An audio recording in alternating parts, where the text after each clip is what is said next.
Welcome to the EQ Fit podcast. Our mission is to equip people to prosper in every aspect of their life. Whether you're at home or in the workplace, we explore practical ways of improving success, satisfaction, finding balance, and building enjoyable and beneficial relationships. Thank you for joining us. I'm excited about the focus of this episode today. It's habits. I've talked a little bit about habits in the past, but I'm going to talk about habits, the habits that we have, both productive and counterproductive, in a much deeper way today, in a way that, frankly, until recently, I didn't know was even possible to gain as deep an insight into our habits as what I've learned in the last few months. So let's talk about habits. We all have them.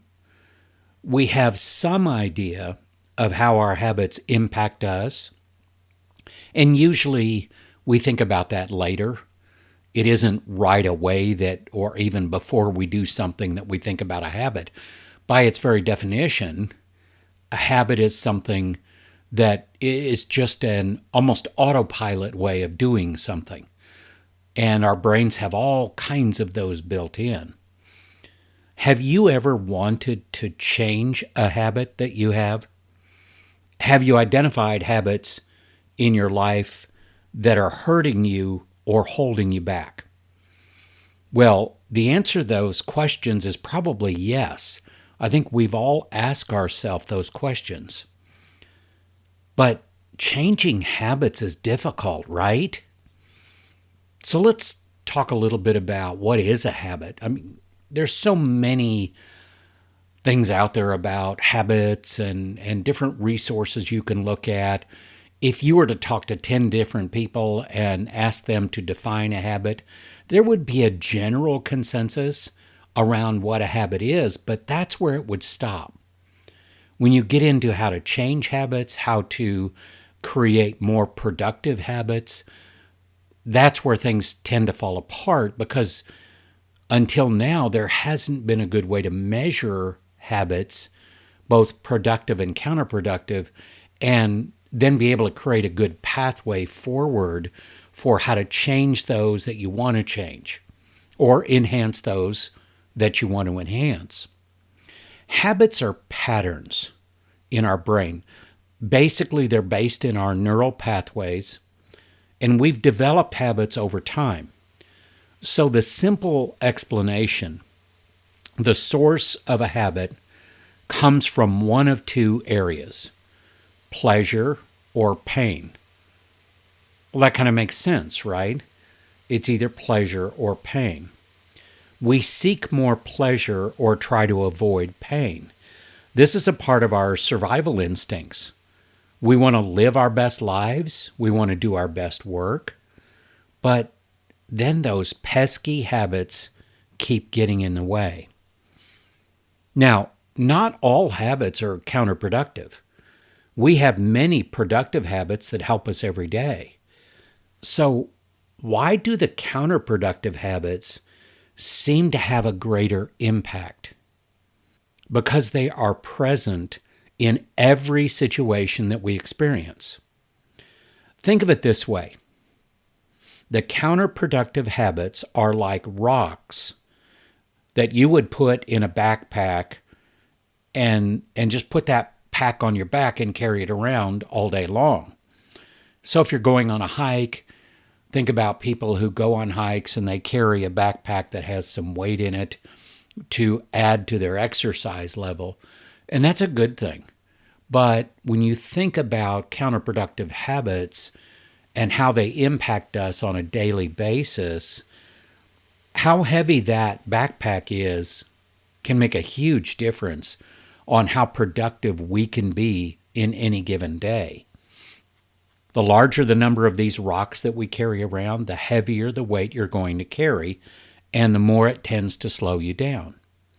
Every counterproductive habit that you can minimize reduces that load and allows you more freedom, more energy, more focus, and more confidence to move forward and to achieve more. So in that analogy, that would be taking rocks out one at a time and reducing those counterproductive habits load that you're carrying around with you every day. Well, that all sounds good, right? But where do we even start with this? We have a general idea of counterproductive habits, and specifically our own counterproductive habits. It's probably easier to see those in other people than it is in ourselves. But that's not enough to change those habits, or we would have already done that. We have to have deeper insight to find the root cause for those habits. We probably do have blind spots. Counterproductive habits, they're not there by accident. What do I mean by that? At some point in the past, that counterproductive habit has rewarded us in some way. It's helped us to get through something. It's helped us to deal with something. And then we reinforce that over time. But the question is, at what cost? Usually, counterproductive habits negatively impact relationships, trust, performance, collaboration, confidence, decision-making, leading yourself, leading others, and honestly, many other areas in our lives.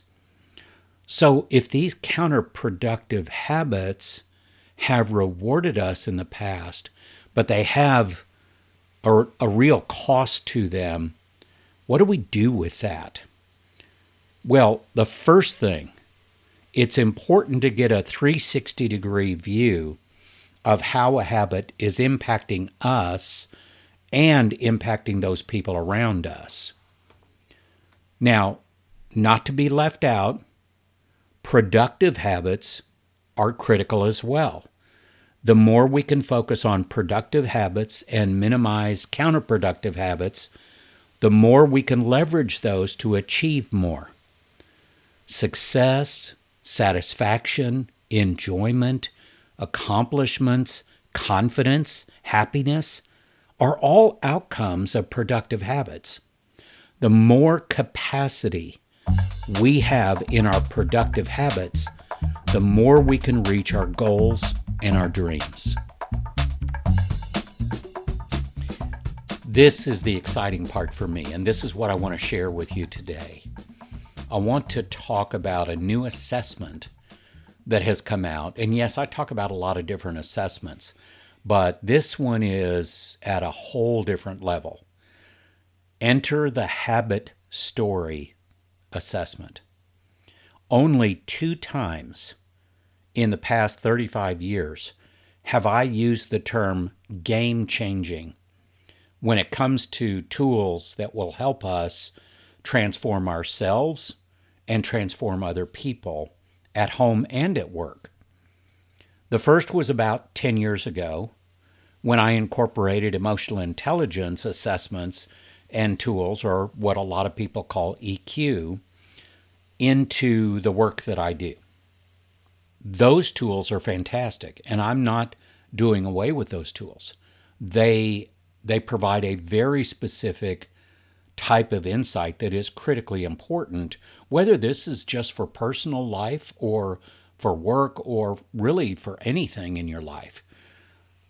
Now is the second time I'm going to use that game-changing terminology with this habit story assessment. Why? Habit story provides insight you simply cannot get through any other assessment.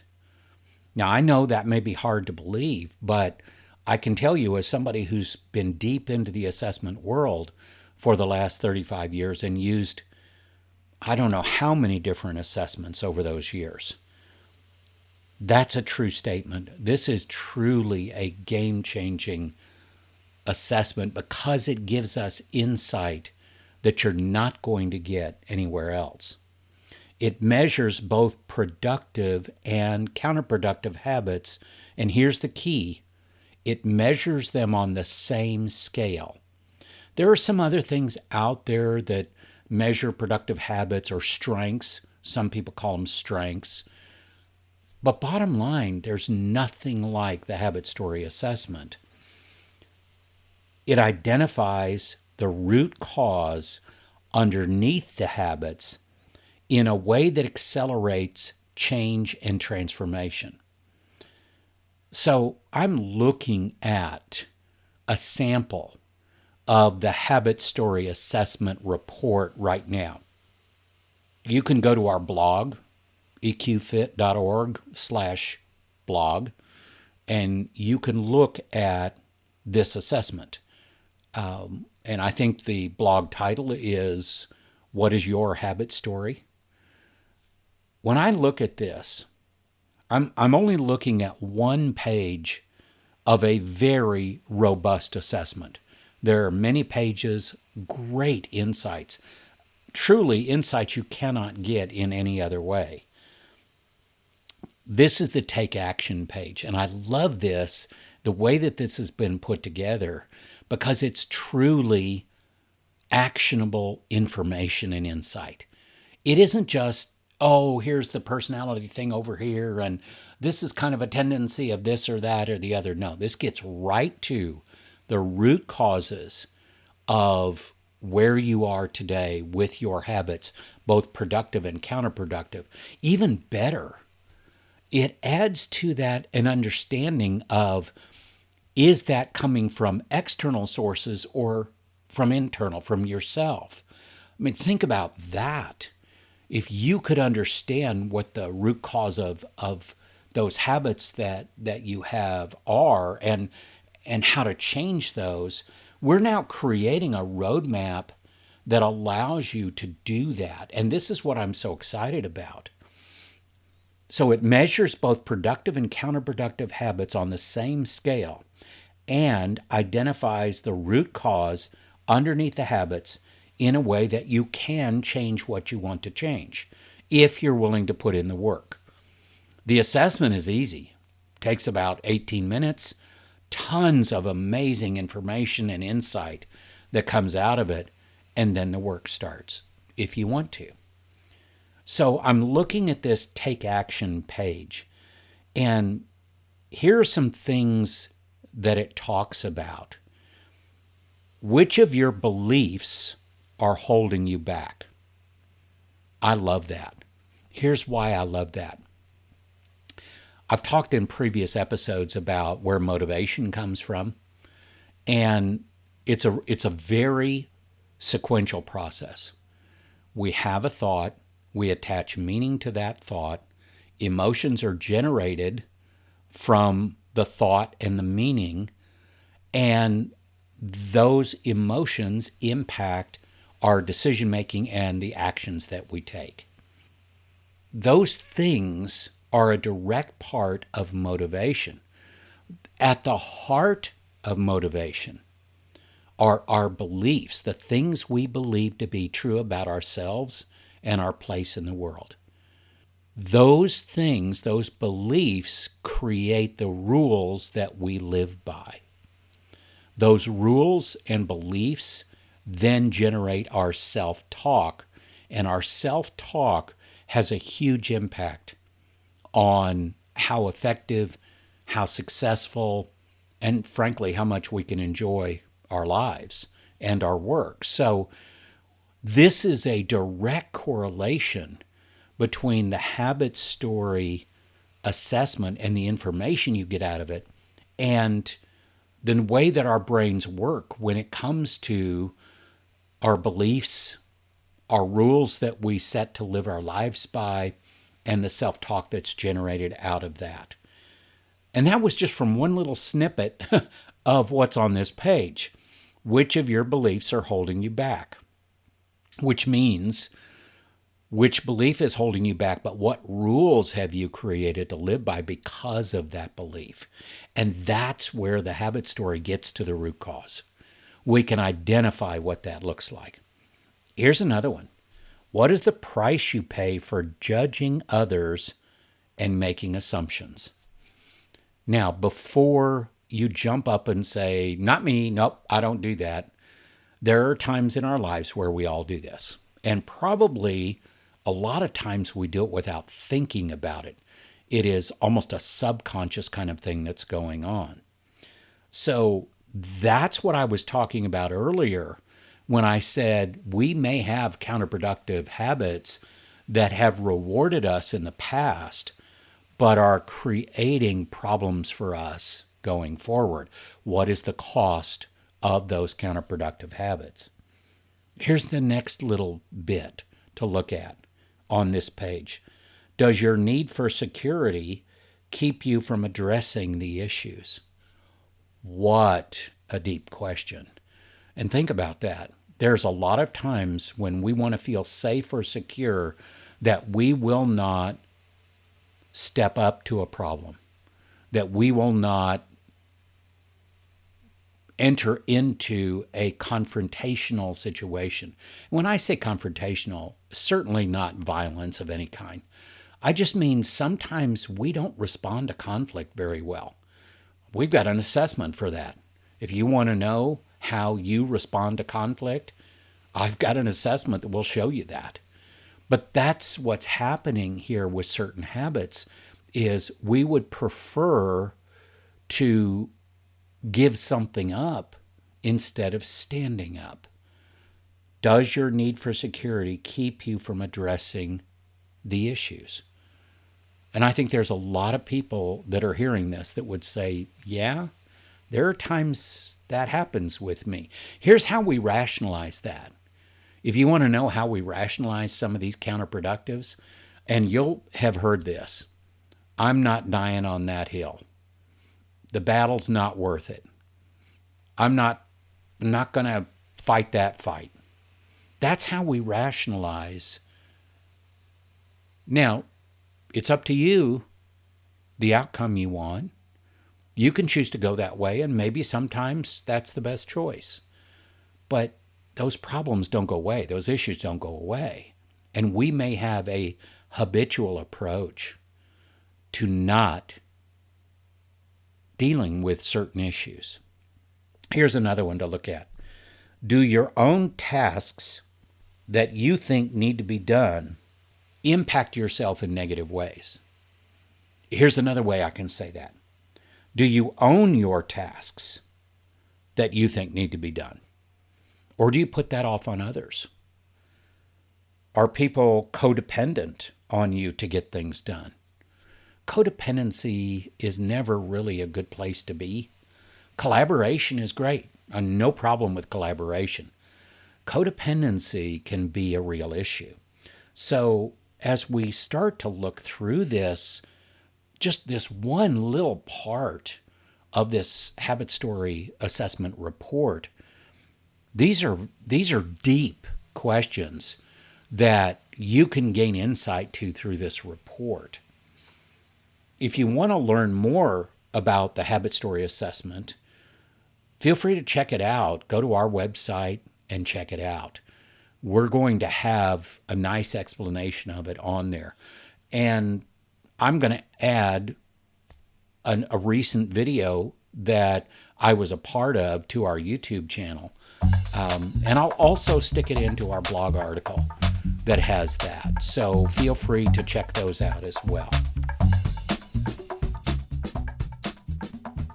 There are many good resources out there that talk about habits. I've read books and articles on this topic. When I first learned of the habit story assessment, I'll admit I was a little skeptical. How do you measure habits? Can you really tell me what habits are helping or hurting me? How do you identify the root causes of these habits and then help me change those? And you're probably having some of the same questions.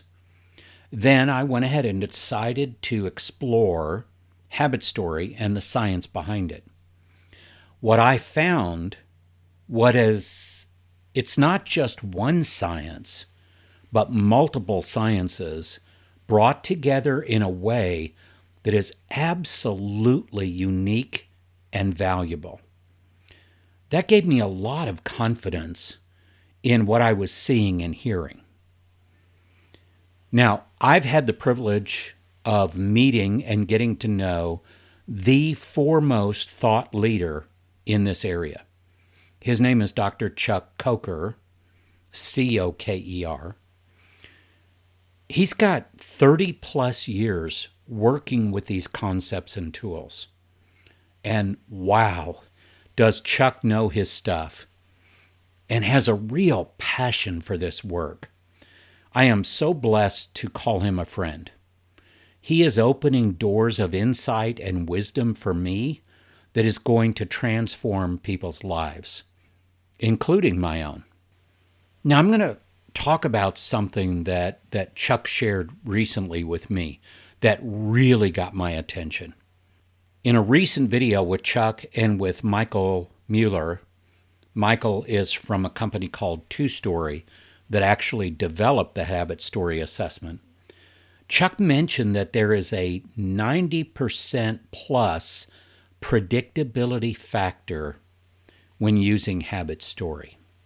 As I said, that immediately got my attention. An assessment that has a 90% or better chance of predicting success. Think of the way that changes the landscape when it comes to making decisions about people, even yourself. Hiring, promoting, team building, leadership, retention, engagement levels can all be enhanced when you have this kind of insight.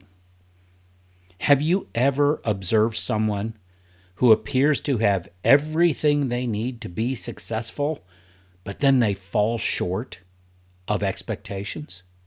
We've all seen that. Maybe we've even seen that in ourselves. Now we have a way to predict what that person will be able to do in a specific role, a specific situation. And that predictability is at an extremely high level. There is no other assessment that can offer this level of predictability and insight.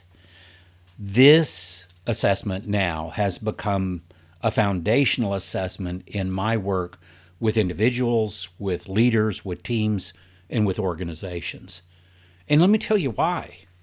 I can now, with one assessment, and I'm never a proponent of only using one assessment. I will use other assessments with it. I may use personality assessments, mindset assessments, EQ-based assessments. Depending on the specific situation, there will always be a combination of assessments. But things have shifted now for me because the habit story is going to give me the deep insight that I need. Then I can go take an EQ assessment or a leadership competency assessment and figure out what the areas of work needed are for a given individual to enhance their productives and reduce their counterproductives. They work together. That's the point I'm trying to get at. The challenges in our world today demand new tools and new methods to meet them. And the same goes for opportunities. The habit story assessment has incorporated AI and predictive analytics plus 30 plus years of expert knowledge and experience to give us the insights we need. We can now approach people decisions, including decisions for ourselves, with consistent confidence. And the reason for that is simple. Not only do we have a roadmap, we now have a compass to go with that roadmap. We have ways to know where we want to go, and we have an ongoing way to measure that, which is the compass.